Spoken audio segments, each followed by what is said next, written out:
Hello दोस्तों, आप सभी का हमारे YouTube चैनल पर स्वागत है। दोस्तों, सोशल मीडिया की इस दुनिया में अंजलि की इसी वीडियो ने सनसनी मचा रखी है और ये अपने डांस की वजह से मिलियन में फैन फॉलोइंग को भी हासिल कर चुकी है। दोस्तों, इसी के साथ में पतली कमरिया ट्रेंड ने धमाका कर दिया। तो सबसे पहले पतली कमरिया पर वायरल डांस को भी देख लेते।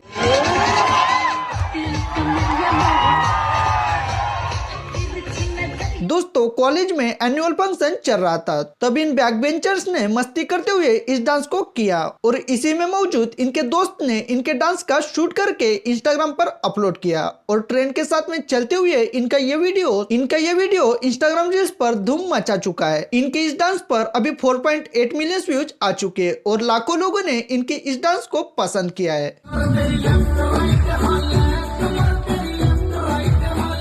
ट्रेंडिंग के साथ में ये छोटी बच्चे भी धूम मचा चुकी है और ये सोशल मीडिया पर लाखों में फैन फॉलोइंग हासिल कर चुकी है। दोस्तों, अगर आप भी सोशल मीडिया पर फेमस होना चाहते हो तो आपका टैलेंट दिखाकर खुद की फैन फॉलोइंग बढ़ा सकते हो। उम्मीद करते हैं वीडियो आपको पसंद आएगी, तो वीडियो को लाइक कीजिए और चैनल पर नए हो तो हमारे चैनल को सब्सक्राइब जरूर करें। धन्यवाद।